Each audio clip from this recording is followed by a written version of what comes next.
Hello, this is Greg Van Kirk, and I wanted to provide a little bit of an explanation and talk about the value proposition of some of the change-making trim tabs in this video. As a reminder, change-making trim tabs are strategic principles that help you to get on course, stay on course, course correct. The trim tabs borrowed from concept borrowed from Buckminster Fuller. These are the things that require relatively little energy to create really big impact immediately and down the road. So things for your mindsets and approaches for your team to keep in mind as they start and as they continue on their work. This is again for It's What You Set in Motion, a toolbox for collaborative change making. This is my new book. You can find this video and others that'll continue to grow at the YouTube channel at Collaborative Changemaking.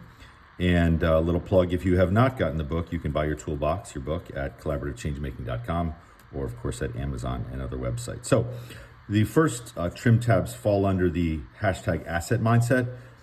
These are thematic hashtags. So there are 11 thematic hashtags and there are 22 total trim tabs. So for each of the thematic hashtags, you have 2 trim tabs. These first two I'm just going to group together under this hashtag for an explanation, and I'm going to walk you through how they work a little bit. I'll open up the actual book and show you. So the first one is CT1, Changemaking Trim Tab 1, Change the Narrative. The next is CT2, Lead with Community, Voice and Choice. Important note, as always, community can be substituted with organization, with team, with customer, lead with customer voice and choice, client, lead with client voice and choice, you name it. So it depends on the context that you're working in. 10 things these trim tabs will help you do. First, start with an asset mindset. That makes sense, right? So start by looking at strengths, not by focusing on deficits and focusing on problems. Let's first start with an asset mindset that creates a powerful tone and approach for identifying what we can do and where we can effectuate positive change. Consider underlying mindsets, narratives that are getting in the way, so you can figure out what's getting in the way of us solving a problem. These true trim tabs will help you get teammates on the same page in terms of how they perceive a given situation. Super important when we're working together and collaborating as a team. Consider how to prioritize the people closest to and most affected by the problem. They should be involved in the process. Those who are closest and those most effective are the most knowledgeable and understand all of the context and the nuance and might already have a solution themselves. Hear and respect new voices. Understand problems or opportunities more contextually, certainly by leading with community voice and choice. Prioritize problems more effectively and efficiency. Let's get the people in the room designed with, not designed for. Access practical and creative ideas for solutions. Co-create more dignified solutions. We create undignified solutions when we don't actually work with and include people who are going to be using those solutions in the process from the start. So we want to create dignified solutions. And be more responsive, flexible, and resilient. Resiliency when we have teams and teams of people who have voice and choice and are involved in the process. So if we look here, we'll go into the actual toolbox, which you'll see this is where I have the trim tabs. And this is actually CT1 under asset mindset, change the narrative. All right, so you have a brief description. I'll try to be very brief in these descriptions. It's not all inclusive, but hopefully it gets you on the way, gets you going with an understanding. Our quote, as always, this one from Malala, talking about changing her own narrative and how she wants people to perceive her. And then we have, after the description, see this change-making trim tab in action. Right? The focus of all of this is to show, not tell. Right? So then I have select videos that you can look at to see changing the narrative in action. Stories of change. This is Mosen's work with refugee communities. Getting to zero homelessness.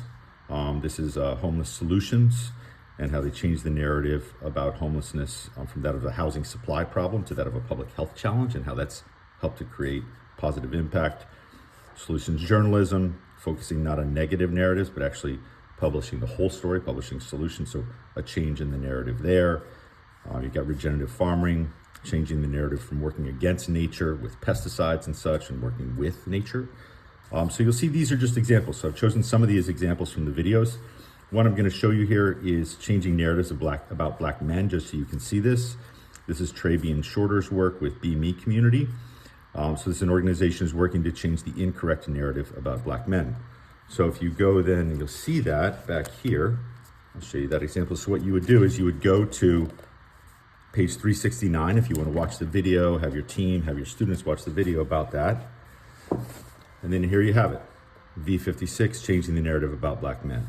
So you get access the video with the QR code or the hyperlink, right? And this shows you a wonderful example of the power of changing the narrative. Okay, so you have those. Then as well, you go through the video, pick and choose 1, 2, 3, 5, what have you. These are also inspiration, no doubt about it, and provide a lot of other insights. And then if you want to get into your turn suggested tools to help you put this in action, I have the 3 suggested, right? So you have an iceberg analysis that helps you do a deep dive, an empathy map, systems components map. Obviously there are many others. I've just chosen 3 just to show those examples as well. So with the iceberg analysis, right, this helps you put this in action. Right here, here's your iceberg analysis tool you can work on with your team, because this gets down to mental models and mindsets, which are what control narratives. The other one, another example of what I provided was, you're gonna have all kinds of tabs probably in yours as well here. Go to that. The systems components map. So this on page 223. Again, you get down to mindsets and perspectives. This is from the great work of the folks at FSG based on the water systems change. So work on with your team, with that. So those are just 2 examples of working on tools to help you get your team to a place where you can understand and change the narrative. Obviously the actual tool itself here, after getting an understanding and feeling like you're in a good place here, it's something you can spend 15 minutes, 20 minutes. It's just ideation with your team. To work together, gives you a common language.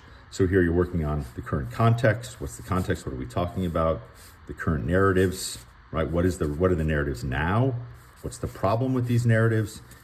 How might we change the narrative? Have a conversation, ideate with your team, and then you're going to talk about how to the priority for our change-making efforts. So how much a priority is changing the narrative, perceived strength of this concept or idea, potential positive impact of this concept idea. You can rate it. You'll rate all these 3. And now what? Forgive the noise with New York out there. Okay. And so then the next one along the same lines, lead with community voice and choice. You're going to have your videos, right? I'm just going to show you one great video, Spotlight for Poverty Alleviation. This is the work of Martin Burt and his team at Fundación Paraguaya. So you would go to the back and you would look here. You see a spotlight for poverty alleviation, just incredible work where they've come up with this tool called the poverty stoplight, red, yellow, green, to help people do a self-evaluation and prioritize how to address their own challenges, and then as well to learn from others through Google Maps and find bright spots and such. And then the tools, one of the tools which will help you here under Lead with Community Voice and Choice is stakeholder engagement level check-in. I've given 4 here.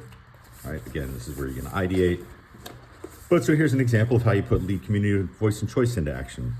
This one in particular helps you go from analyzing who's owning all the way to who's not engaged, and then to figure out from the key stakeholders how you're going to move people along the line from owning, leading, participating, right? You can see voice and choice. How are communities involved? Who should be the most involved? Who should be the least involved?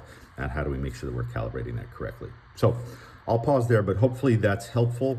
These are 2 really great trim tabs to start off with, no matter what you're doing, and also to maybe realign your team or do a check-in to make sure that these 2 really important strategic principles are a part of your work. Thank you.